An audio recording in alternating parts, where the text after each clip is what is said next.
11. 빈센트는 슈베닝겐을 알게 되면서 동시에 유화를 알게 되었다. 북해에 면한 슈베닝겐은 방벽처럼 둘러싸인 두 사구 사이에 놓인 자그마한 어촌이었다. 슈베닝겐 해변에는 돛대 하나와 비바람에 시달린 짙은 빛깔의 돛들을 가진 장방형의 어선들이 몇 줄로 늘어서 있었다. 그 대마다 거칠게 다듬어진 네모꼴의 키가 뒤에 달려있고 언제라도 바다로 나아갈 태세로 어망이 펼쳐져 있고, 그리고 녹슨 붉은 빛깔의 혹은 푸른 바다 빛깔의 작은 삼각 깃발이 높이 달려 있었다. 또한 잡은 고기들을 마을로 운반하는 붉은 바퀴를 단 푸른 진마차들이 있었다. 앞을 두 개의 둥근 금피인으로 고정시킨 방수 두건을 쓴 어부의 아내들, 고깃배를 맞으러 물가로 몰려든 어부의 식구들, 현란한 깃발을 날리고 있는 쿠르찰은 목이 막히는 법 없이 입에 닿는 소금 맛을 아주 즐기는 외래인들을 위한 유흥장이었다. 바다는 흰 물결을 두른 해변가에서는 회백색이고 그 뒤로는 점점 짙어져 녹색이 되고 이윽고 그것은 군청색으로 변했다. 하늘은 맑은 회색, 거기에 갖가지 모양의 구름이 떠 있고 가끔씩 생기는 푸른 하늘의 무늬가 네덜란드 전체에 여전히 태양이 비치고 있음을 어부들에게 일깨워 주었다. 슈베닝겐은 일하는 사람들, 그리고 흙과 바다에 뿌리박은 사람들이 사는 곳이었다. 빈센트는 거리 풍경을 수채화로 상당히 많이 그려왔다. 수채화라는 매체가 재빨리 스쳐가는 인상을 표현하는 데는 흡족스러운 매체인 것 같았다. 그러나 거기에는 자신이 말해야만 하는 것들을 표현하기 위한 깊이와 농밀함과 개성이 결여되어 있었다. 그는 몹시도 유화를 그리고 싶었지만 수많은 화가들이 그림 그리는 법을 완전히 터득하기도 전에 유화에 손을 댔다가 끝장나버렸다는 얘기를 들었던 까닭에 그는 감히 유화에 덤벼들기가 두려웠다. 그럴 때 테오가 해익에 왔다. 이제 테오는 26이었고 유능한 화상이었다. 그는 사업 용무로 자주 여행을 했는데 어디를 가나 그 사업에서 가장 실력 있는 청년의 하나로 손꼽혔다. 파리의 구필 화랑은 그 경영권을 부스와 발라동에게 팔아넘겼고 그들은 테오를 전과 똑같은 지위에 그대로 두었지만 이제 미술 사업은 구필과 빈센트 아저씨의 시절과는 달랐다. 이제 그림들은 그 가치에 상관없이 가장 비싼 가격으로 팔려나갔고 그리고 성공한 화가들만이 후원을 받았다. 빈센트 아저씨, 테르스테어, 구필 같은 사람들은 화상의 최우선적인 의무는 바로 젊고 새로운 화가들을 발굴하여 격려하는 것이라고 생각해왔다. 그러나 지금은 넓고 이미 인정받은 화가들에게만 작품 주문이 들어왔다.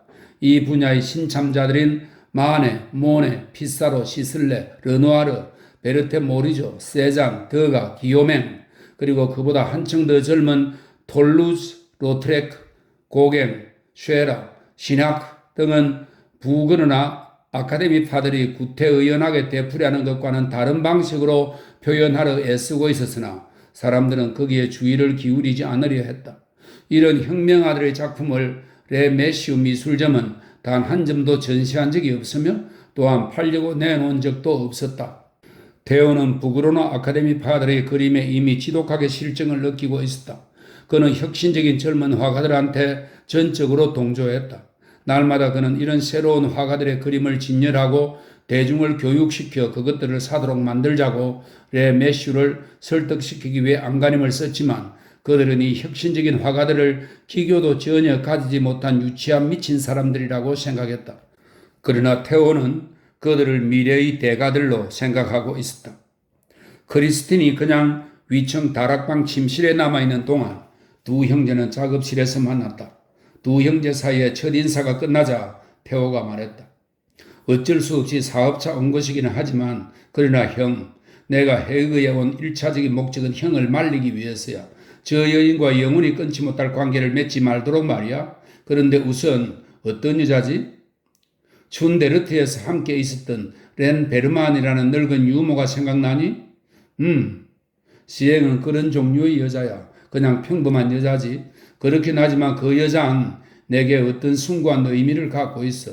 누구든 평범한 일상적인 사람을 사랑하고 그리하여 또한 그 평범한 상태로부터 사랑받게 된 사람이라면 인생에 아무리 어두운 면이 있다 하더라도 이미 행복을 얻은 거야. 이렇게 다시금 내 정신을 차리게 하고 새로운 힘을 솟게 한 것은 바로 나 자신이 무언가에 쓸모가 있는 인간이라는 감정이었지. 그런 감정을 내가 애써 찾아낸 게 아니라 그게 나를 찾아온 거야. 시행은 화가와 함께 사는 생활의 그 모든 근심 걱정을 잘 견뎌내고 있지. 그리고 모델 역할을 하는데도 아주 열성적이어서 그렇게 될 리도 없었겠지만 K와 결혼하는 것보다는 시행과 함께 있어야 내가 더 훌륭한 화가가 될 것 같은 생각이 든다. 작업실 안을 이리저리 걸어다니던 태호가 한 수채화를 열심히 쳐다보면서 이었고 말했다. 단 한 가지 정말 납득할 수 없는 것은 형이 K를 그토록 절망적으로 사랑하고 있었으면서도 어떻게 저 여인과 갑자기 사랑에 빠질 수 있었나 하는 점이야. 빠진 게 아니야, 태호. 보자마자 당장 그렇게 된 게 아니야. K가 나를 거절했다고 해서 나한테서 모든 인간적인 감정이 소멸되었겠니? 너가 이곳에 왔을 때 내 모습이 의기소침하거나 우울해 보이진 않았을 거다. 넌 새로운 작업실, 한창 단란한 한 가정에 와 있는 거야. 하나도 신기한 것이 없는 작업실. 그러나 아기 요람과 아이의 높은 의자가 있는 실제 생활에 뿌리박고 있는 작업실이지. 여기엔 침체란 것이 없어. 모든 것이 움직임을 향해서 밀고 들쑤시고 꿈틀거리지. 자기가 그리는 것을 먼저 마음으로 느껴야만 한다는 것.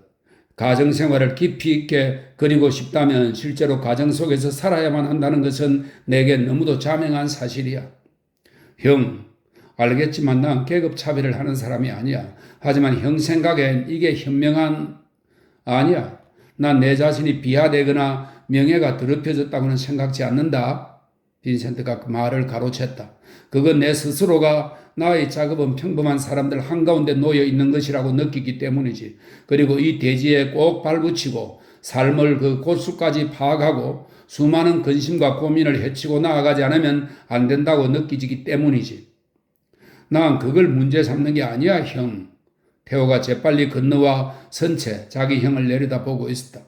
그렇지만 어째서 거기에 꼭 결혼이 필요한 것일까?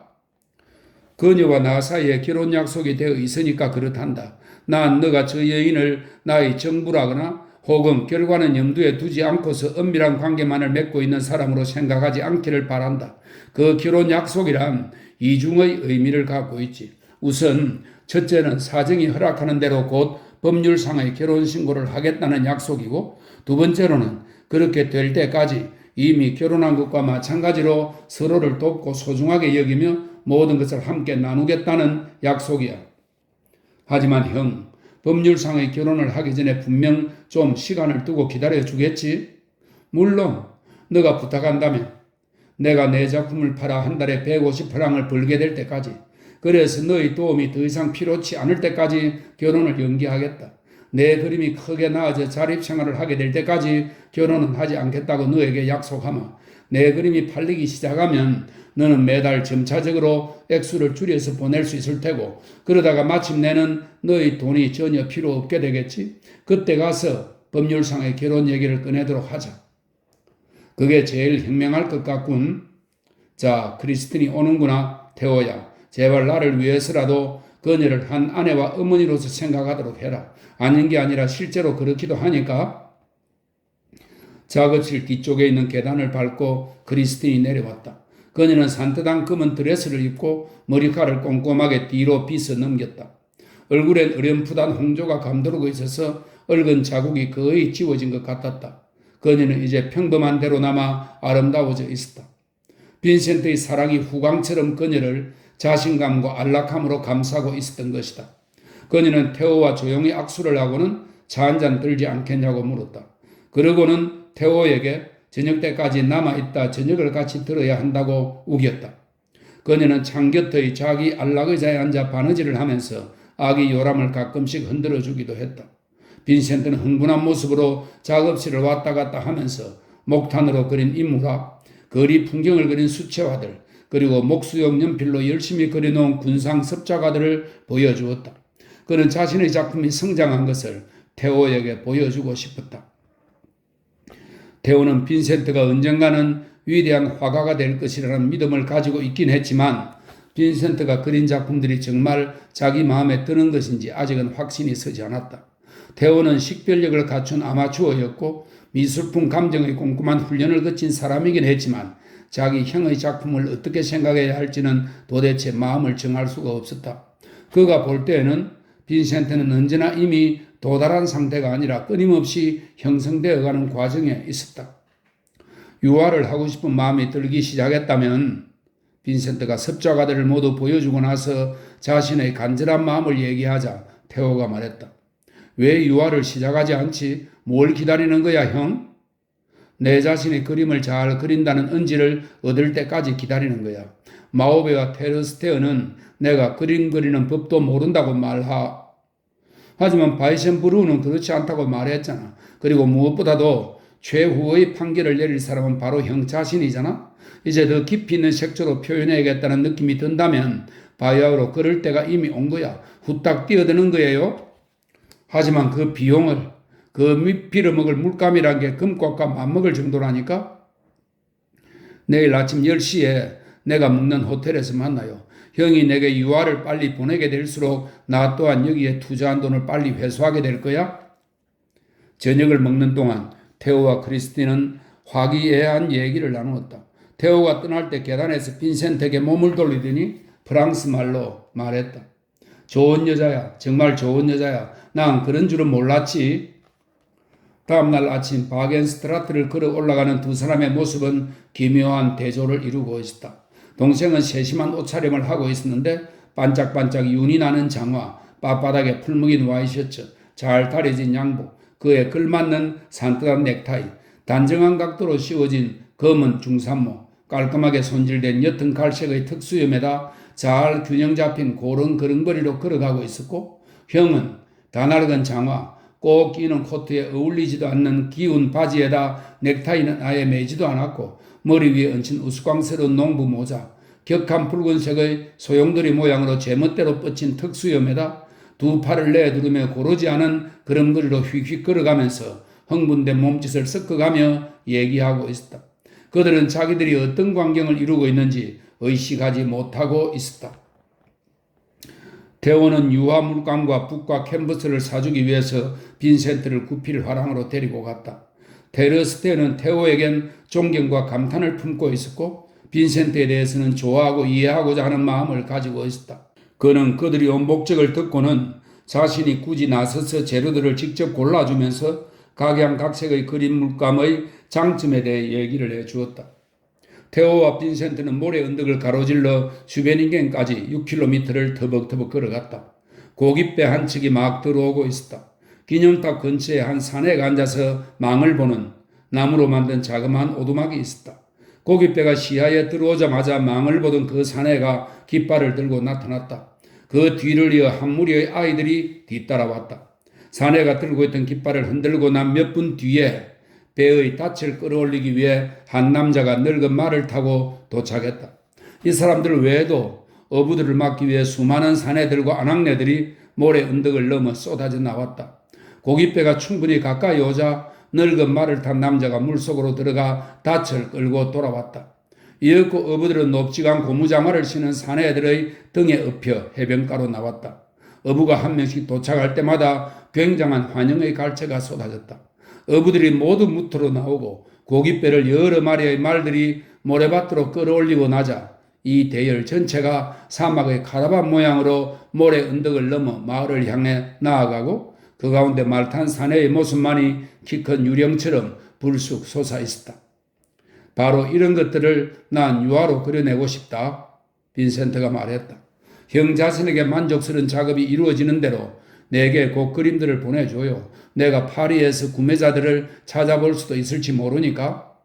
아, 테오, 꼭 그래야만 한다. 너가 꼭 내 그림을 팔아주지 않으면 안 돼. 12. 테오가 떠나자 빈센트는 유화 물감을 가지고 실험 삼아 그리기 시작했다. 그는 세 점의 유화 습작을 그렸다. 하나는 게스트 다리 뒤쪽으로 가지 잘린 버드나무들이 한 줄로 늘어선 풍경이었고 또 하나는 석탄재를 깔고 다져서 만든 경주로였고 세 번째는 푸른색 겉옷을 입은 한 사내가 감자를 캐내고 있는 메르데르보르트 채소밭 풍경이었다. 세 번째 그림의 채소밭 들판은 흰 모래로 이루어졌는데 일부는 파헤쳐진 채 아직 고랑마다 늘어선 마른 줄기와 그 사이에 푸른 잡초로 뒤덮여 있었다. 저 멀리로는 쥐푸른 나무들과 서너 집의 지붕들이 보였다. 작업실로 돌아와 그 그림을 다시 보았을 때 그는 의기양양한 기분이 들었다. 이게 그가 처음 시도한 작품이라고 믿을 사람은 아무도 없을 것이라는 자신감이 섰던 것이다. 그림의 주축, 그 나머지를 받치고 있는 골격 등 묘사는 정확하고 대상에 충실하였다. 그는 자신의 첫 번째 작품은 분명 실패일 거라고 생각했으므로 이건 그로서도 조금 놀라운 일이었다. 그는 숲속에서 썩고 메마른 느도밤나무 이파리들로 뒤덮인 한 피탈을 그리고 있었다. 그 지면은 빨간 젓갈색과 어두운 젓갈색으로 이루어져 있는데 그것은 나무 그림자들이 거기에 그늘진 줄무늬를 늘어뜨리거나 때로는 지면을 아예 반쯤 가려버리기 때문에 더 그렇게 된 것이었다. 문제는 그 빛깔의 깊이와 지면 자체가 가지고 있는 크나큰 힘과 단단함을 표현하는 일이었다. 유화를 그리면서 그는 처음으로 어둠 가운데에도 얼마나 많은 빛이 있는가를 파악하게 되었다. 그 빛을 살리면서 동시에 그 풍부한 빛깔의 깊이를 살려야만 했다. 나무들 사이를 뚫고 들어오는 가을 저녁 햇살의 반짝임 속에서 지면은 짙은 젓갈색의 카펫이었다. 가싹이 터올라온 어린 자작나무들의 줄기는 한편으로는 햇빛을 받아서 반짝거리는 녹색을 하고 있었고 그늘진 다른 편의 줄기는 따스한 느낌을 주는 짙은 암갈색을 띠고 있었다. 그 어린 나무들 뒤로 그리고 붉으스름한 갈색의 지면 뒤편으로 푸르스름한 회색의 아주 고운 하늘이 거의 푸른색이라고 할 수 없을 정도로 강렬하게 온통 빛을 뿜고 있었다. 그 하늘을 배경으로 푸른 나무가지들과 촘촘히 늘어선 어린 나무들의 가느다란 줄기들과 낙엽들이 하나의 어렴풋한 경계선을 이루고 있었다.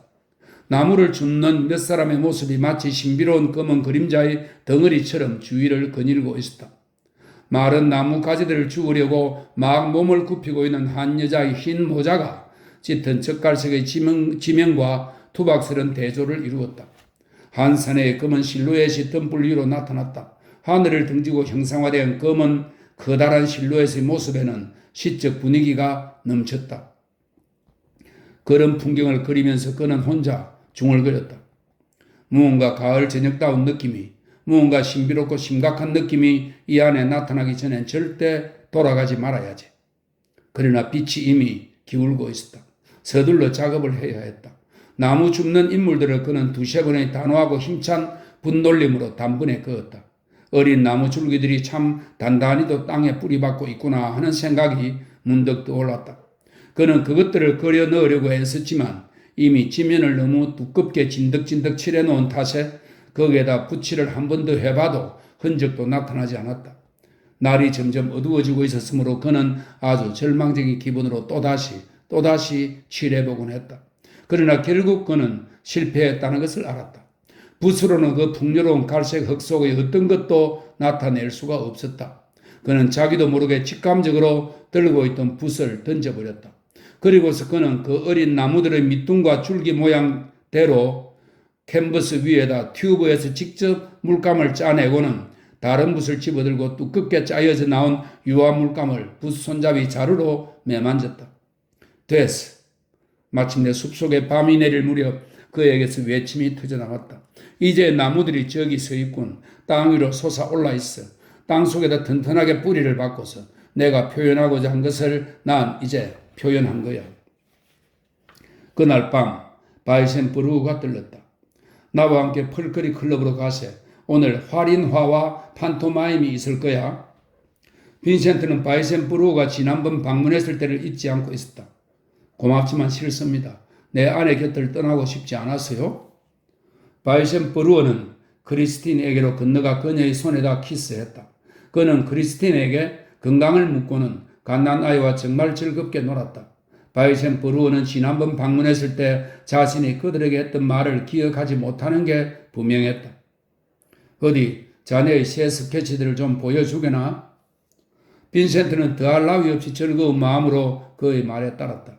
바이센부르가 맨 처음 집어든 습작화는 노점들이 문을 닫고 있는 월요일 장의 풍경이었고, 두 번째 것은 무료 식당 앞에 한 줄로 늘어서 있는 사람들, 세 번째 것은 정신병원의 새 노인, 네 번째 것은 닻을 끌어올린 채 슈베닝겐 해변에 정박해 있는 고깃배 한 척, 그리고 다섯 번째 것은 폭풍우가 휘몰아치는 가운데 질척질척한 사구에서 무릎을 꿇고 그린 것이었다. 이거 팔 건가? 내가 사고 싶은데? 그 말 역시 당신의 그 보잘것없는 농담 중의 하나인가요, 바이셴브루? 난 그림에 대해서는 절대 농담하지 않는 사람이야. 이 스케치들은 썩 훌륭해. 얼마나 받을 생각인가? 당신이 가격을 불러보시죠. 언제 또다시 조롱당할지 모른다는 생각에 그는 애써 무감각하게 말했다. 좋아. 한 줌에 5프랑씩 어떤가? 전부 합해서 25프랑. 빈센트의 눈이 갑자기 동그래졌다. 그건 너무 많습니다. 나의 콜 아저씨는 2프랑 반씩밖에 주지 않았는데. 이봐, 자네 아저씨가 자네를 속인 거야? 장사꾼이란 전부 자네를 속이는 사람들이야. 어느 날엔가는 그들도 자네 그림을 5,000프랑에 팔게 될 텐데 말이야. 그걸 거래라고 할 수 있겠나?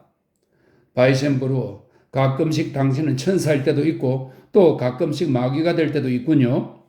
그건 다양함 때문이지. 그래서 내 친구들은 나한테서 절대 실정을 느끼지 않을 걸세. 그는 지갑을 꺼내어 빈센트에게 25프랑을 건네주었다. 자, 이제 나를 따라 펄커리 클럽으로 가지. 자네한테는 오락이라는 게 좀 필요해. 오늘 밤엔 토니 오프만스의 소극이 있을 텐데 한번 웃어보는 것도 자네한테는 좋은 일일 거야. 그래서 빈센트는 따라갔다. 펄커리 클럽의 홀은 너나 할 것 없이 값싼 독한 담배를 피우는 사내들로 가득 차 있었다. 첫 번째 할인화는 니콜리스 마서의 베들레헴의 마구간에서 따온 것이었는데 색조와 빛깔은 썩 훌륭했지만 그 표현은 원래의 그림에서 단연코 빗나간 것이었다. 다음 것은 렘브란트의 야곱을 축복하는 이삭이었는데 자기의 계략이 성공할 것인지 보려고 옆에서 구경하고 있는 레베카의 모습이 썩 볼만했다. 호울 안의 후덥지근한 공기 때문에 그는 머리가 지끈지끈 아팠다. 그는 바이셴브루가 아까 말했던 소극이 시작하기 전에 그곳을 나와 집을 향해 걸어가면서 마음속에서 편지 문구들을 짚고 있었다. 그는 적당하다고 생각되는 만큼만 크리스틴의 이야기를 아버지한테 써보내면서 거기에다 바이셴브루가 준 25프랑을 동봉한 다음 아버지한테 그의 손님으로서 한번 헤이그에 오시라고 부탁했다. 일주일 뒤에 아버지 테오도루스가 도착했다. 그의 두 눈은 점점 흐려져 가고 발걸음도 예전보다 느려져 가고 있었다. 지난번 마지막으로 그들이 함께 있었을 때 아버지는 자신의 맏아들에게 집에서 나가라고 명령했었다. 그러나 그동안 아버지와 아들은 다정한 편지를 주고받았다. 테오도루스와 안나 코르넬리아는 서너 꾸러미의 속옷과 겉옷, 담배와 집에서 만든 과자, 그리고 가끔 10프랑짜리 지폐 한 장씩을 보내왔다. 빈센트는 아버지가 크리스틴에게 어떻게 대하는지는 알 수 없었다. 사람들이란 이해와 아량을 베풀 때도 있지만 무조건 심술궂게 굴 때도 있기 때문이었다. 그는 아버지가 적어도 아기 요람이 곁에 있는 한 계속 냉담하거나 반대를 하리라고는 생각지 않았다. 아기 요람이란 다른 어느 것과도 다른 것이었다. 아기 요람을 놀림감으로 만든다는 건 있을 수 없는 일이었다. 그의 아버지는 크리스틴의 과거에 무슨 일이 있었든지 간에 용서할 수밖에 없었다. 테오도로스는 커다란 보따리를 팔에 끼고 있었다. 빈센트는 그걸 풀고 크리스틴에게 줄 따뜻한 코트를 꺼내면서 모든 게 탈없이 잘 되었다는 것을 알았다. 크리스틴이 위층의 다락방 침실로 올라간 뒤 아버지와 아들은 작업실에 함께 앉아 있었다. 빈센트, 아버지가 말했다. 너희 편지에서 얘기하지 않은 게 하나 있구나? 저 갓난 아이는 너희 아이냐? 아닙니다. 그녀를 만났을 때 이미 그 아이를 갖고 있었습니다. 그의 애비는 누구냐? 그 남자는 크리스틴을 버리고 도망쳤죠. 그는 그 아이가 애비가 누군지도 모르는 자식이라는 얘기를 굳이 털어놓을 필요는 없다고 생각했다. 그런데 너 저 여자와 결혼하겠지, 그렇지? 이런 식으로 사는 건 옳지 않다.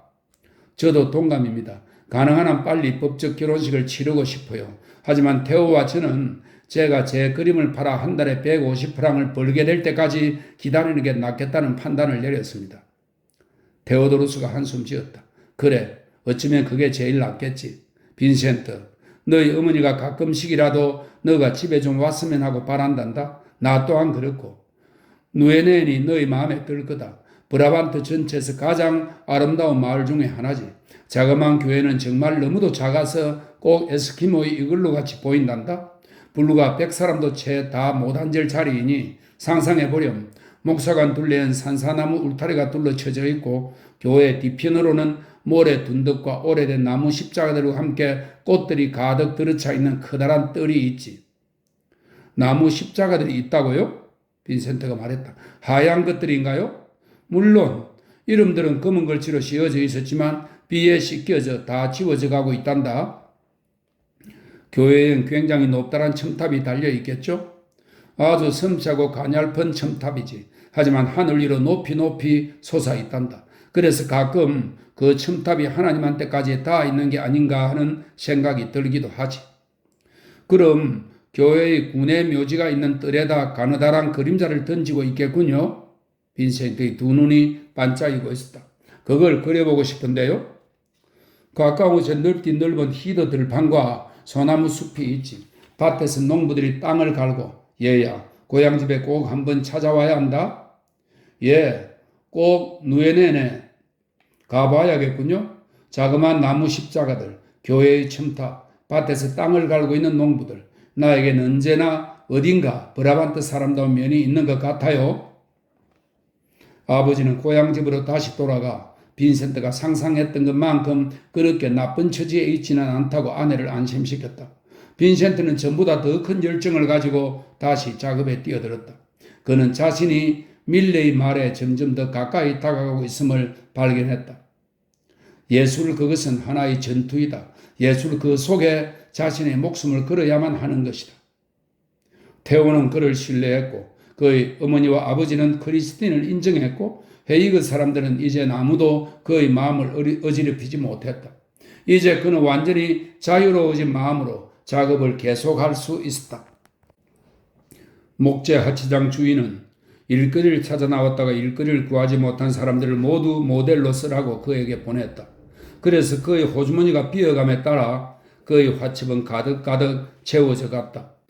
그는 스토브 곁에서 요람안에 누워있는 갓난아이를 그리고 또 그렸다. 가을 장마철이 오자 그는 야외로 나가 토르션 유지에다 그림을 그리면서 자신이 노린 효과를 얻었다. 그는 색채에 능한 화가란 자연 가운데 나타난 한 빛깔을 보고 그 자리에서 그걸 분석할 줄 알며 저 회색빛이 도는 녹색은 노란색에다 검은색을 합한 것이군. 푸른색은 거의 하나도 섞이지 않았어. 라고 말할 줄 아는 사람이란 것을 금방 배웠다. 인물을 그리든 풍경을 그리든 간에 그는 감상적인 우수가 아니라 진지한 슬픔을 표현하고 싶었다. 그는 사람들이 자기 작품을 보고 이 사람은 참 깊은 감정과 예민한 감수성을 갖고 있군 이라고 말하게 되는 높은 경지까지 도달하고 싶었다. 그는 세상 사람들 눈으로 볼 때 자신은 아무런 쓸모도 없는 괴상하고 못마땅한 인간이며 아무런 사회적 지위도 가지지 못한 인간이란 것을 알고 있었다. 그러나 그는 그토록 괴상한 사람, 그토록 하잘것없는 사람의 가슴에 무엇이 들어있는가를 자신의 작품을 통해 보여주고 싶었다. 더할 나위 없이 초라한 오두막집에서, 더할 나위 없이 더러운 길모퉁이에서 그는 무수한 그림과 영상을 보았다. 그림을 그리면 그릴수록 그 외의 다른 활동들은 점점 더 그의 관심 밖으로 사라졌다. 그런 다른 일들을 제거하면 제거할수록 그의 눈은 점점 더 쉽사리 삶의 회화적 특질을 포착할 수 있었다. 예술은 끈질긴 작업, 그 모든 것을 무릅쓰고 감행하는 작업, 그리고 끊임없는 관찰을 필요로 했다. 단 한 가지 곤란한 점은 유화 물감이 놀랄 정도로 비싼 데다가 자신이 물감을 너무 두껍게 입힌다는 사실이었다. 캔버스 위에다 짙고 두껍게 튜브에서 물감을 뭉텅뭉텅 짜낼 때면 조이데르해에 돈을 쏟아 넣는 것 같았다. 게다가 그리는 속도가 너무도 빠르기 때문에 캔버스 대금만도 엄청났다. 마우베라면 2달쯤 걸릴 유화를 그는 한번 앉은 자리에서 해치워버리는 것이었다. 그러나 어쨌든 간에 그로서는 그림을 옅게 그릴 수도 없었고 또한 속력을 늦추어 그릴 수도 없었다. 그래서 돈은 연기처럼 사라지고 그의 작업실에는 그림만 꽉꽉 들어차게 되는 것이었다. 테오로부터 약속된 금액이 도착하자마자 테오는 매월 1일, 10일 그리고 20일 이렇게 3회에 걸쳐 돈을 보내기로 정해놓았다. 이런 설명이 있습니다. 금액이 도착하자마자 그는 화구 상점으로 달려가 커다란 튜브에 든 황갈색, 코발트색, 감청색 물감과 작은 튜브에 든 네이플즈 옐로우, 황토색, 군청색, 자황색의 물감을 사곤 했다. 파리에서 돈이 온지 대개 대여세가 지날 때까지 행복한 마음으로 작업을 하다 보면 어느새 물감과 돈은 완전히 바닥이 나버리고 또다시 괴로움이 시작되는 것이었다. 그는 갓난아이 때문에 그렇게 많은 물건들을 사들여야 한다는 것을 알고서 깜짝 놀랐다. 또한 크리스틴에게 끊임없이 약이 필요했고 새 옷과 특별한 음식이 필요했으며 헤르만은 학교에 보냈으므로 책과 학용품들을 사줘야 했고 그리고 집안 살림은 램프, 냄비, 담요, 석탄과 나무, 커튼, 융단, 촛대, 요, 은식기, 접시, 가구 그리고 끝없는 음식의 물줄기를 쏟아부어도 영원히 채워지지 않는 밑빠진 독이었다. 그의 그림과 그에게 매달린 세 식구 사이에서 50프랑의 돈을 어떻게 쪼개 써야 좋을지 모를 지경이었다. 당신은 꼭 임금을 받자마자 술집으로 주랭랑치는 막 일꾼 같아? 한 번은 빈센트가 테오로부터 온 봉투 안에서 50프랑을 휙 낚아채 들고서 빈 물감 튜브들을 끌어모으기 시작했을 때 크리스틴이 그에게 불쑥 그렇게 말한 적도 있었다. 그는 사고의 모래 속에서 설 수 있도록 기다란 두 개의 다리를 가진 원근을 잡는 데 도움이 되는 새 기구를 만들고 그것을 대장간에 맡겨 사각틀의 네 귀퉁이에 쇠를 씌웠다. 수변 인간이 그 바다와 모래 언덕과 어부들과 고깃배들과 고깃배를 끌어올리는 말들과 그 물이 그를 가장 매혹시키는 것들이었다. 그는 그곳 바다와 하늘이 시시각각 변화하는 자연을 포착하기 위해 무거운 이젤과 새로 만든 기구를 등에 짊어지고서 날마다 모래 언덕을 넘어 터벅터벅 걸어 나갔다. 가을이 깊어짐에 따라 다른 화가들은 작업실의 불 곁에 들러붙기 시작했지만 그는 날마다 바람과 비와 안개와 폭풍 속으로 나아가 그림을 그렸다. 말할 수 없이 거친 날씨일 때는 가끔 물감이 채 마르지도 않은 캔버스가 바람에 날려 모래나 짠 바닷물로 뒤덮여 버릴 때도 있었다. 비에 흠씬 젖고 안개와 바람에 몸을 떨고 모래가 눈과 코에 들어오고 그러나 그는 그런 것을 남김없이 사랑하고 있었다. 이제 죽음 후엔 그를 막을 게 아무것도 없었다. 어느 날 밤 그는 크리스틴에게 새로 그린 그림을 보여주었다. 그런데 빈센트, 그녀가 탄성을 질렀다. 어떻게 당신은 이렇게 정말 진짜처럼 보이게 그릴 수 있어요? 빈센트는 자신이 얘기하고 있는 상대가 그를 모르는 무식한 여자라는 사실을 잊고 있었다. 어쩌면 그가 얘기하고 있는 상대는 바이센 브루어나 마우베인지도 몰랐다. 나 자신도 모르겠어. 그가 말했다. 아직 그려지지 않은 새하얀 캔버스를 들고 내 마음이 끌리는 곳 앞에 앉으면서 나는 이 여백의 캔버스가 꼭 무언가 근사한 것으로 되어야만 할 텐데 라고 중얼거리지. 그리고서 오랫동안 작업을 하고 난 뒤 만족스럽지 못한 기분으로 집에 돌아와 그걸 골방에다 쳐넣어버리는 거야. 조금 쉬고 나서 나는 그 굉장한 원래의 풍경이 내 마음속에 너무도 강렬하게 새겨진 탓에 그걸 보고 그린 작품이 원래의 풍경보다 더 마음에 들 수는 없을 터이므로 내 그림이 별로 만족스럽지 못할 거라는 일종의 두려움을 갖고 다시 골방으로 가서 처박아뒀던 그 그림을 보는 거야. 하지만 어쨌거나 결국 나는 나를 감동시켰던 것들의 메아리를 그 작품 안에서 발견하게 돼. 그리고 자연이 내게 말을 걸고 무언가를 얘기했으며 내가 그것을 속기법으로 표현해냈다는 사실을 알게 되는 거야. 물론 나의 속기에는 해독될 수 없는 낱말들이 있을지도 모르고 옷자나 탈자가 있을지도 모르지만 그러나 거기엔 숲이나 개변가나 혹은 인물들이 무언가 내게 얘기해 준 것들이 들어있어. 이제 알겠어? 아니요. 13. 크리스틴은 그가 하고 있는 일에 대해 거의 아무것도 이해하지 못했다. 그녀는 그림을 그리고자 하는 그의 갈망을 돈 많이 들어가는 일종의 망상이라고 생각했다. 그러나 그러한 망상이라는 암석 위에 빈센트의 생활이 세워져 있다는 것을 알고 있었으므로 그녀는 그에게 반기를 드는 태도는 취하지 않았다. 그의 작업의 목적이라든가 느린 향상이라든가 고통스러운 표현 따위는 그녀의 이해를 완전히 벗어난 일들이었다. 그녀는 평범한 가정생활에는 괜찮은 동반자였지만 그러나 빈센트의 생활 중에서 가정적인 몫은 아주 조금에 지나지 않았다.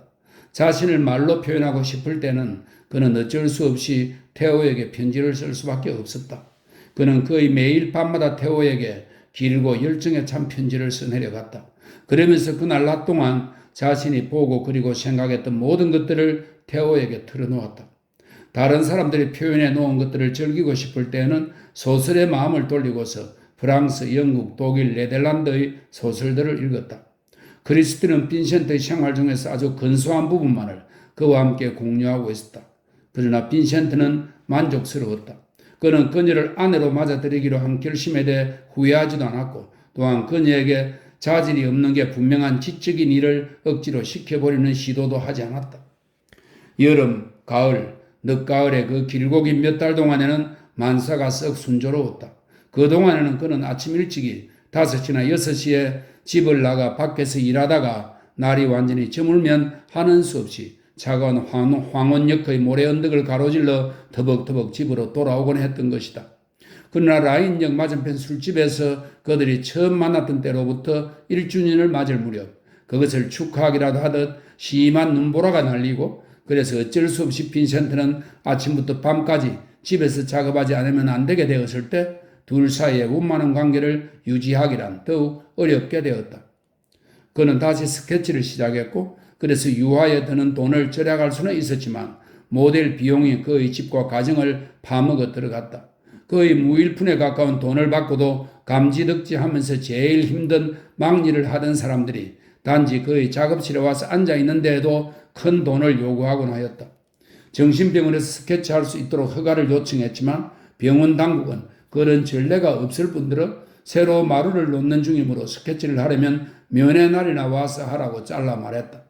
그의 유일한 희망은 크리스틴이었다. 크리스틴의 몸이 회복되고 튼튼해지자 그는 그녀가 모델 노릇을 하고 아기를 낳기 전처럼 열심히 거들어 주리라고 기대하였던 것이다. 그러나 크리스틴의 생각은 달랐다. 우선 그녀는 이렇게 말하곤 했다. 아직 몸이 완전히 건강하진 않아. 조금만 더 기다려요. 급하지 않잖아. 그리고 나서 이제 몸이 완전히 다 회복되자 그녀는 자신이 너무도 바쁜 몸이라고 생각했다. 사정이 전과 똑같지 않잖아, 빈센트. 그녀는 일수 그렇게 말했다. 아기 보살피랴. 온 집안 청소하랴. 게다가 내 사람이 먹을 음식 만들랴. 빈센트가 아침 5시에 일어나 집안일을 했으므로 그녀가 낮 동안에 마음 놓고 포즈를 취할 수 있을 터였다. 하지만 난 이제 모델이 아니라고. 그녀가 딴청을 부렸다. 난 당신 아내야. 시엔, 날 위해 포즈를 취해줘야 해. 매일 모델을 쓸만한 돈이 없지 않소. 당신이 여기서 함께 사는 이유 중엔 그런 이유도 포함되어 있어. 그녀는 빈센트를 처음 만났을 때 흔히 그랬던 것처럼 욱하는 성미를 참지 못하고 발끈 화를 냈다. 오직 그것 때문에 날 받아들였군. 그럼 내 덕분에 돈 많이 모을 수 있었겠는걸? 당신한테 나라는 인간이 빌어먹을 하인에 지나진 않겠지? 내가 모델이 되지 않는다면 당신 날 도로 내쫓아보낼 참이지? 빈센트는 한순간 생각에 잠겼다가 이윽고 입을 열었다. 그런 얘기들은 당신 어머니 입에서 들었겠군. 당신 스스로 그런 것들을 생각해내지 못했을 거야? 글쎄, 그래서 어쨌다는 거예요? 어쨌든 그게 사실인 바에 안 그래? 시엔, 당신 이제부터는 거기에 가지 말아야 해. 어째서? 난 내 어머니를 사랑하고 있는데? 하지만 그들이 우리 사이를 망쳐놓고 있지 않소. 우선 알아야 할 건 그 사람들이 당신을 자기네들 사고방식으로 되돌려 놓을 것이라는 점이요. 그렇게 되면 우리들 결혼은 어떻게 되는 거지? 집안에 먹을 게 하나도 없었을 때 날들어 그곳에 가 있으라고 말한 사람이 바로 당신 아니던가? 돈을 좀 벌어봐요. 그럼 내가 그곳으로 되돌아갈 필요도 없을 테니까? 마침내 간신히 그녀가 포즈를 취하도록 만들었을 때는 그녀는 무용지물이었다. 그녀는 1년 전에 그가 그토록 힘들여 완전히 고쳐주었던 실수들을 또다시 범했다. 그로 하여금 정남이가 떨어져 다시는 귀찮게 시리 모델 노릇을 시키지 않도록 만들기 위하여 크리스틴이 일부러 몸을 꿈틀거리거나 어색한 포즈를 취하는 게 아닌가 하는 의혹이 가끔씩 빈센트의 마음에 일었다. 결국엔 그는 크리스틴을 포기하지 않을 수 없었다. 외부의 모델에게 들어가는 비용이 점점 더 커졌다. 그와 더불어 먹을 것을 마련할 돈 한 푼 없이 지내야 하는 날들도 늘어났고 따라서 크리스틴이 어쩔 수 없이 자기 어머니의 집에서 지내야 하는 시간도 점점 늘어났다. 그녀가 그곳에서 다시 집으로 돌아올 때마다 빈센트는 그녀의 거동과 태도에 나타나는 조그만 변화들을 알아차릴 수 있었다. 그는 악순환에 빠져 있었다. 태호에게서 오는 정해진 돈을 모두 생활에 쓴다면 크리스틴과의 관계를 건전하게 유지할 수 있었다. 그러나 그렇게 한다면 그는 그림을 단념할 수밖에 없었다. 도대체 그가 겨우 자기 자신을 죽이기 위해 그녀의 목숨을 구해주었단 말인가? 한 달에 서너 번 그녀를 그녀의 어머니 집에 보내지 않는다면 그녀와 아이들은 굶을 것이다. 그러나 그녀를 보낸다면 결국엔 그녀가 가정을 망쳐놓게 될 터였다. 어떻게 해야 한단 말인가?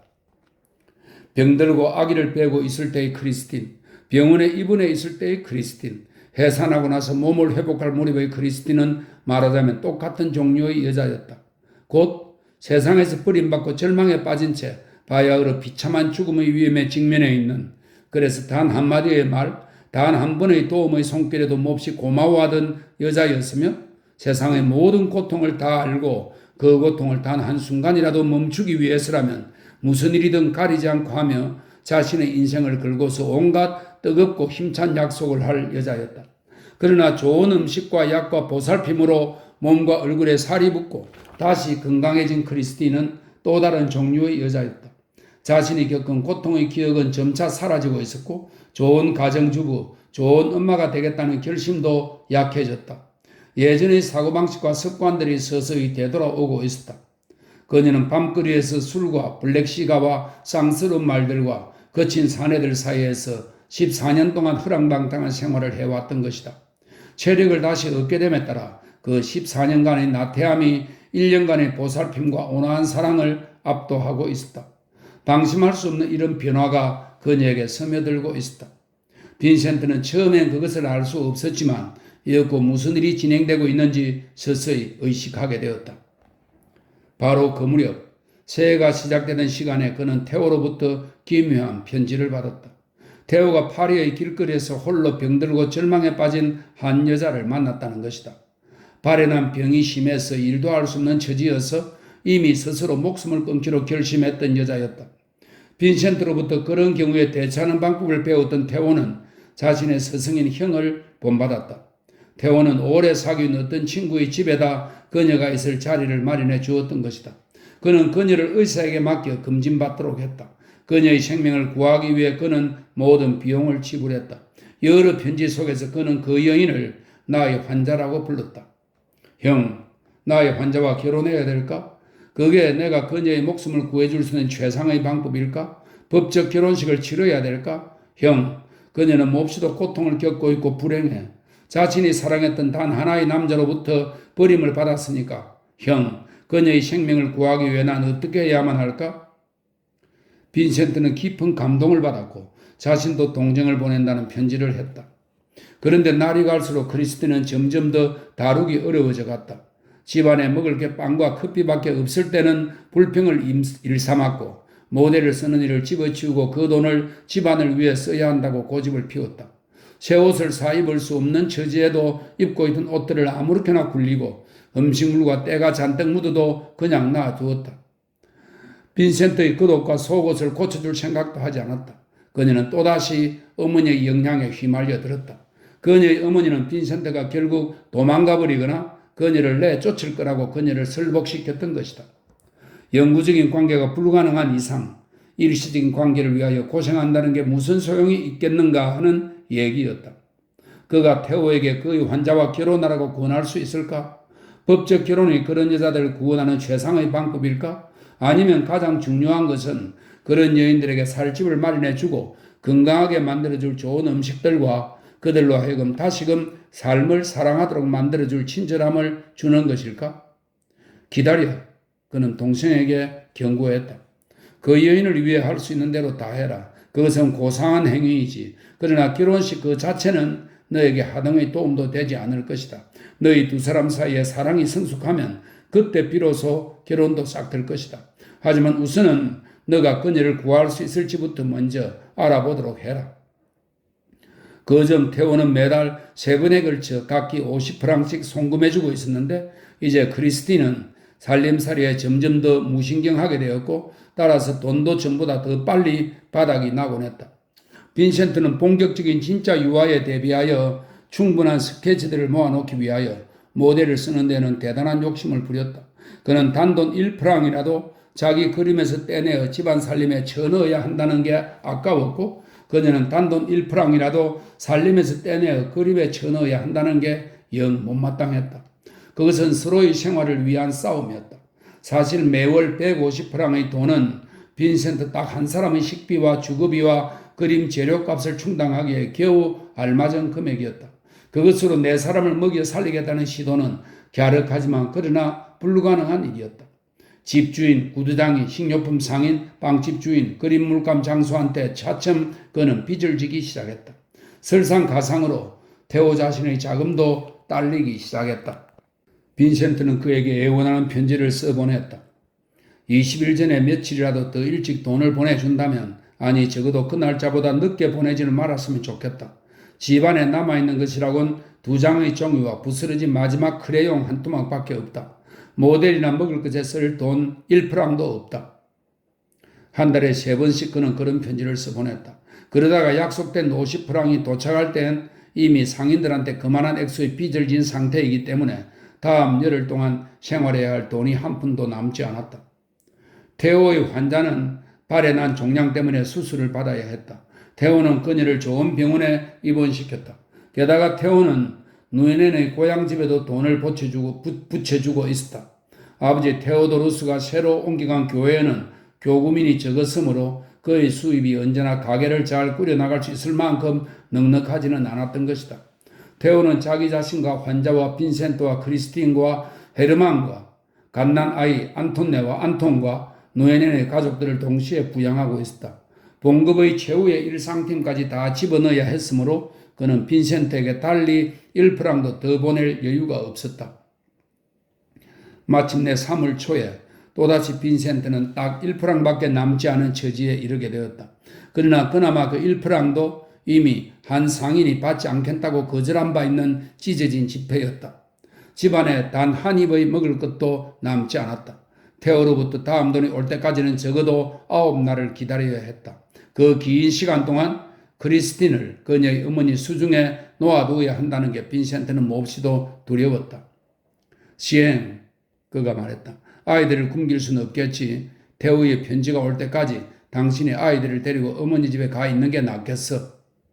그들은 똑같은 생각에 잠긴 채 그러나 감히 그것을 입 밖으로 낼 용기는 없이 잠시 서로를 바라보았다. 그래, 그녀가 말했다. 그래야겠군요. 식료품 상인이 좀 찢어진 1프랑짜리 지폐를 받고 흑방 한 덩어리와 커피를 조금 주었다. 그는 돈을 나중에 주기로 하고 모델들을 집안에 끌어들였다. 그는 점점 더 초조해졌다. 작품은 딱딱하고 메마르게 변했다. 그의 육체는 굶주림에 허덕이고 있었다. 끊임없는 돈 걱정이 그의 몸에 타격을 가해왔다. 이젠 그림을 그리지 않고 살아갈 수는 없었지만 그러나 매 시간마다 작업한 것을 보면 자신이 퇴보하고 있음을 알 수 있었다.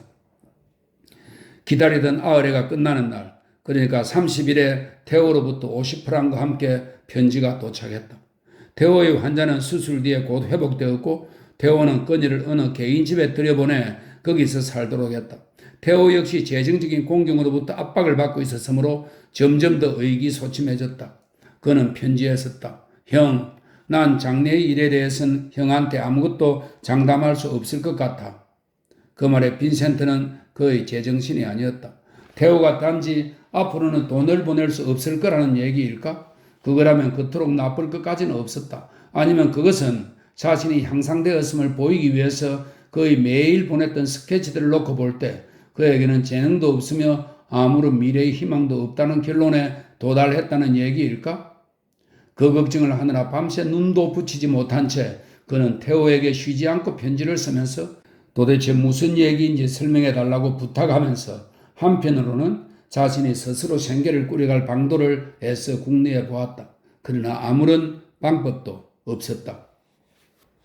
14. 그가 크리스틴을 데리러 가보니 그녀는 어머니와 남동생과 그의 애인과 그리고 한 낯선 사내와 함께 있었다. 그녀는 블랙 시가를 피우며 지인을 마시고 있었다. 그녀는 생크베어로 다시 돌아가야 한다는 생각이 영 달갑지 않은 눈치였다. 아흘 동안 어머니 집에서 지내는 동안 옛날 버릇이 되살아나 그녀의 행실을 망쳐놓았다. 담배를 피우고 싶은데 못 피울 게 뭐야? 그녀가 외쳤다. 담배는 내가 내 돈으로 사 피우는 거니까 당신이 날 막을 권리는 없어. 그 병원 의사도 원한다면 독한 술도 마셔도 된다고 말했고, 맞아, 약 덕분에 당신 식욕이 좋아졌으니까. 그녀가 요란스럽게 웃음을 터뜨렸다. 악이라고? 이런 XX 같으니. 그것은 맨 처음 사귀기 시작하던 시절 이후로는 쓰지 않았던 말이었다. 빈센트는 마음이 몹시 사나운 상태에 있었다. 그 말을 듣고 그는 자신도 걷잡을 수 없이 발끈 화를 냈다. 크리스틴도 그가 한 대로 따랐다. 이젠 당신을 날 돌봐주지도 않잖아. 그녀가 악을 썼다. 먹을 것조차 주질 않으면서 당신은 왜 돈을 더 많이 못 벌지? 도대체 당신이란 인간은 어떤 인간이야? 힘겨운 겨울이 어느덧 지나고 원수 같은 봄이 올무려 빈센트의 처지는 한층 더 악화되었다. 빚은 늘어났다. 위장에 음식다운 음식을 공급하지 못한 탓에 위장이 완전히 뒤틀려 있었다. 한 입도 삼킬 수가 없었다.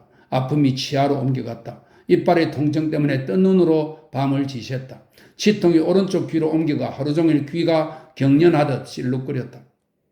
크리스틴의 어머니가 집으로 찾아와 딸과 함께 담배를 피우고 술을 마시기 시작했다. 그녀는 이제 크리스틴과의 결혼을 다행스러운 일로 생각지 않았다.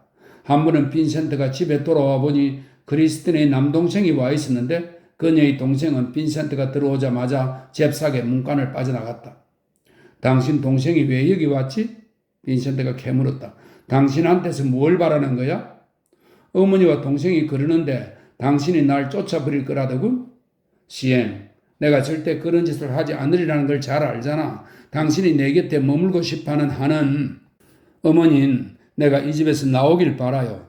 어머니 말은 먹을 것도 없이 이대로 지낸다는 건 좋지 않다는 거지. 그럼 당신은 어디로 가겠소? 물론 집으로. 그럼 두 아이도 그 집으로 데리고 가겠단 말인가? 여기서 굶는 것보다 낫지. 내가 일을 하면서 먹고 살 수는 있을 테니까. 당신이 무슨 일을 하겠다는 얘기요? 글쎄 뭐든 날품팔이, 자백부, 세탁부? 아마 그렇겠지. 그는 그녀가 거짓말을 하고 있음을 금방 알아챘다. 그러니까 바로 그런 일을 하라고 그 사람들이 당신을 설득시키려 한단 말이지? 글쎄 그것도 그렇게 나쁘진 않아요. 밥벌이는 때니까. 내 말 들어봐 시엔. 당신 그 집에 돌아가면 볼장 다 보는 거야? 당신 어머니가 또다시 당신을 밤거리에 내보낼 걸 알면서 그래? 라이든 병원의 그 의사가 한 말을 잊지 말라고. 또다시 그런 생활로 되돌아간다면 당신 죽음을 당하게 될 거야?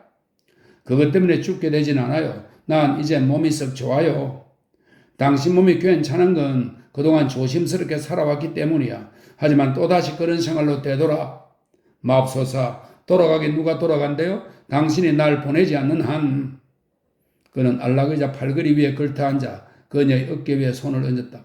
그녀의 머리칼은 빗질도 되어 있지 않았다. 그렇다면 시엔, 내 말을 믿어. 난 절대 당신을 버리진 않을 거야. 당신이 즐거운 마음으로 내가 가진 것만큼 나와 함께 나누며 살고자 한다면 당신을 내 곁에 놔두겠어. 하지만 당신 어머니나 동생과는 상대하지 말아야 해. 그들은 당신을 망쳐버릴 거야. 자, 약속해. 당신 자신을 위해서라도 다시는 그들을 만나지 않겠다고. 약속해요. 이틀 뒤 구빈원에서 스케치를 하다 돌아와 보니 집안이 텅 비어 있었다. 저녁밥을 만든 흔적도 보이지 않았다. 그는 그녀의 어머니 집에서 술을 마시고 있는 크리스틴을 발견했다. 난 내 어머니를 사랑한다고 말했잖아. 집에 돌아오자 그녀가 투덜거렸다. 보고 싶다면 얼마든지 어머니를 만날 수 있는 일일 텐데 내가 당신의 물건은 아니잖아. 나도 내가 하고 싶은 대로 할 권리가 있다고. 그녀는 또다시 예전의 그 인이 박힌 구질구질한 생활 습관에 빠졌다. 빈센트가 애써 그것들을 고쳐주려고 하면서 그녀 스스로가 자기와의 사이를 서먹서먹하게 만들고 있다고 얘기할 때면 그녀는 이렇게 대답하곤 했다. 그래, 나도 아주 잘 알고 있어. 당신은 나와 같이 살고 싶지 않은 거지? 그가 집안이 얼마나 더럽고 얼마나 제멋대로인가를 꼬집어 보여주면 그녀는 또 이렇게 대답하는 것이었다. 글쎄, 난 게으르고 쓸모없는 여자야. 난 언제나 그랬으니까 그건 어쩔 수가 없다고요. 게으름이 결국엔 어떤 끝장을 가져다 줄 것인가 그녀에게 설명할 때면 그녀의 대꾸는 난 의지할 것 없는 쫓겨난 사람일 따름이야. 정말이라고. 그러니까 난 강물에 몸을 던져 끝장내고 말 거야. 였다. 이제 거의 날마다 거침없이 작업실에 드나드는 그녀의 어머니가 그가 그렇게도 소중하게 생각했던 크리스틴과의 관계를 빼앗아 가버렸다. 집안은 뒤죽박죽이 되어버렸다. 식사 시간도 제멋대로 바뀌었다. 헤르만이 더러운 옷을 걸친 채 여기저기 쏘다니며 학교에 결석을 해도 그냥 놔두었다. 크리스틴은 못되어 갈수록 더 많이 담배를 피우고 더 많이 술을 마셨다. 그녀는 그 술과 담배를 사는 돈을 어디 썼는지 끝내 말하려 하지 않았다. 여름이 왔다. 빈센트는 다시 유화를 시작하기 위해 야외로 나갔다. 그것은 그림 물감과 붓과 캔버스와 액자와 전보다 더 큰 이젤들을 사기 위해 또다시 돈이 필요하다는 것을 의미하였다.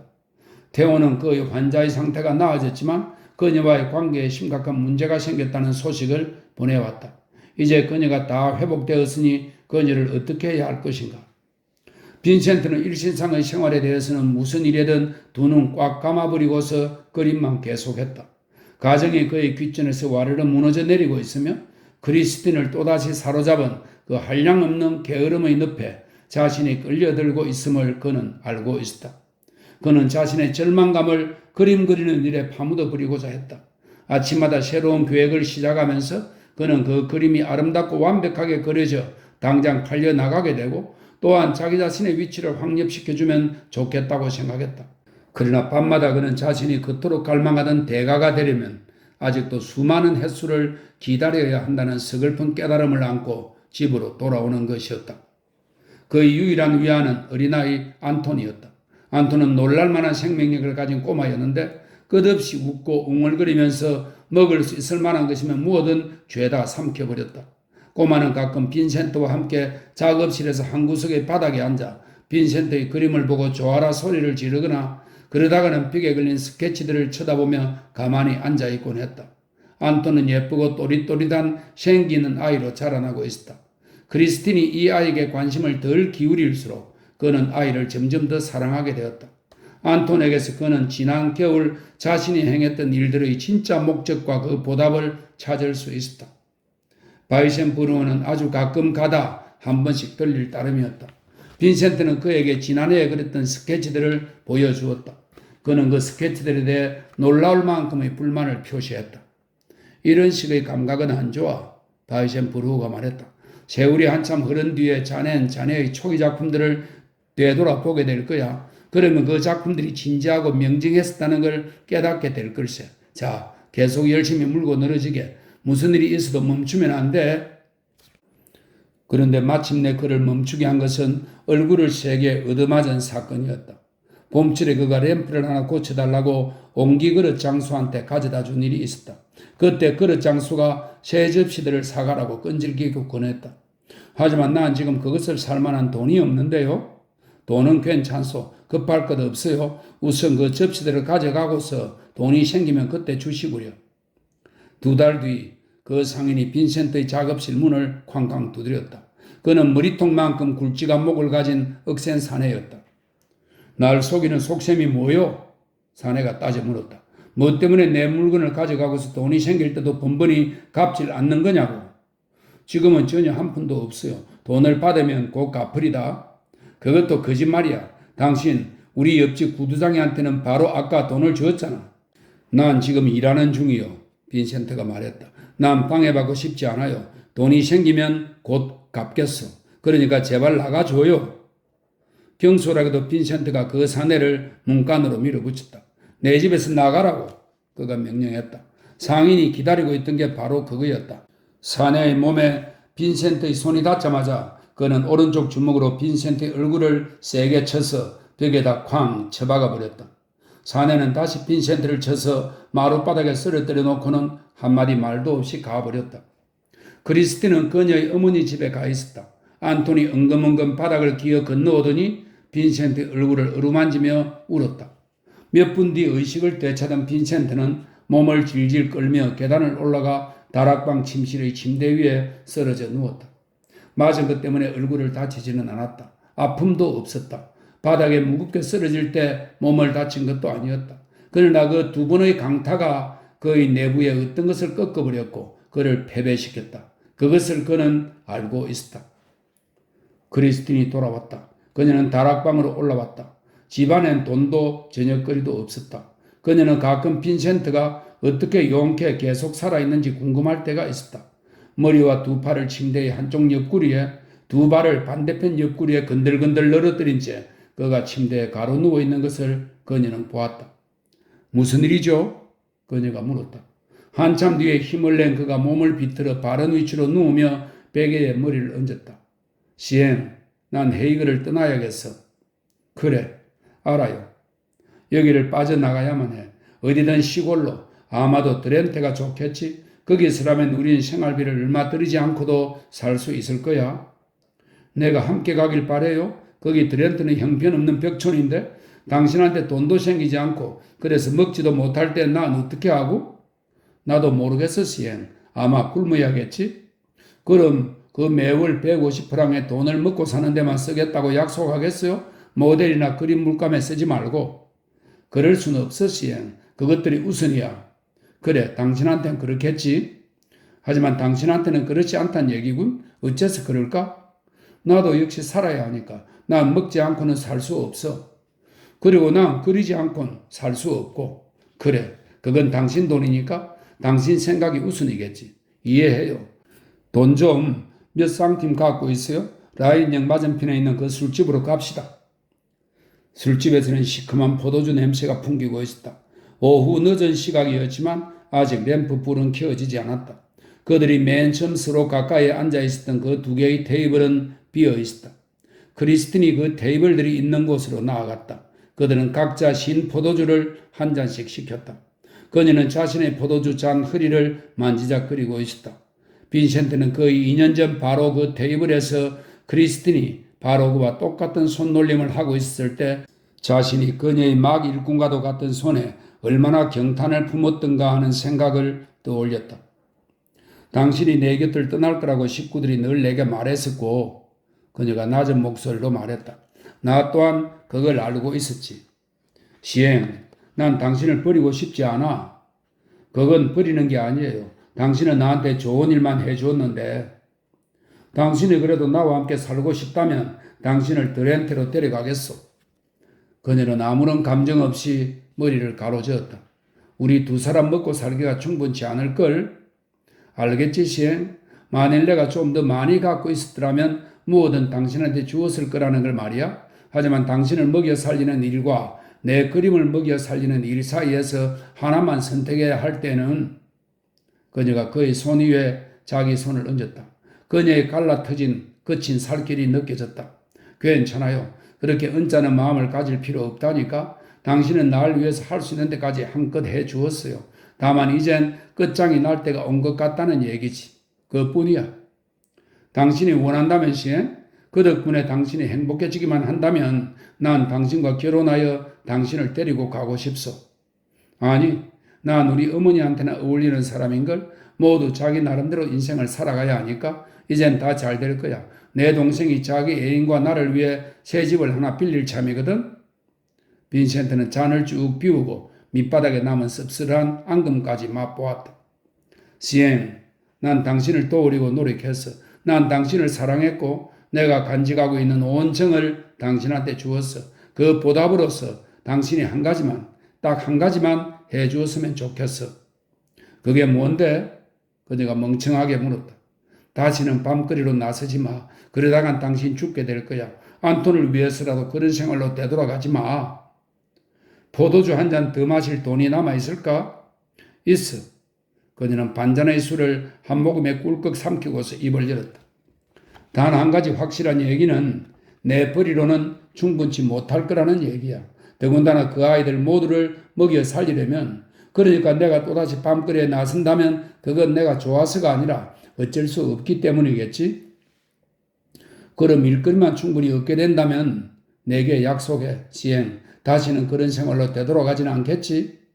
물론 약속해. 시행, 내가 매달 돈을 보내줄게.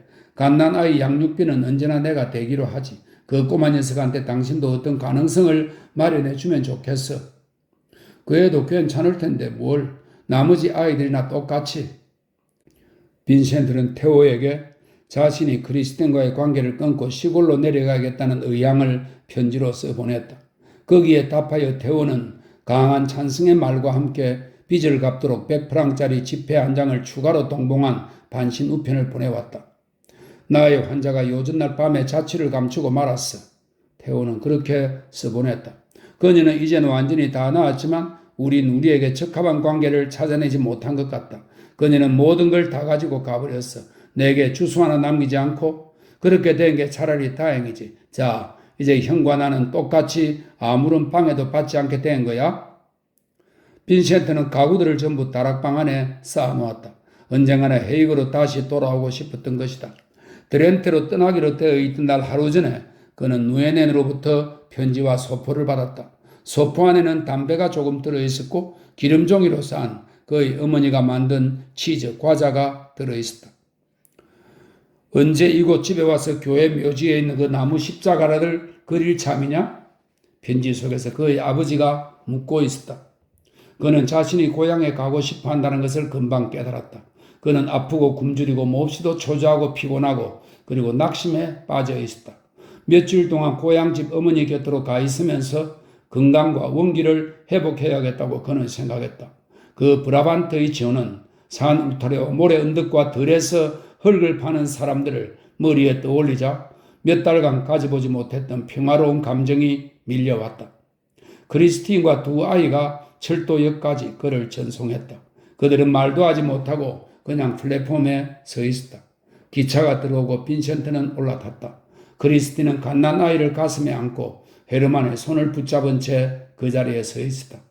빈센트는 기차가 눈부신 햇빛 속으로 빠져나갈 때까지 그들을 지켜보았고 이었고 그 여인의 모습은 매연의 그 어른 역전의 어둠 속에 영원히 사라져 버렸다.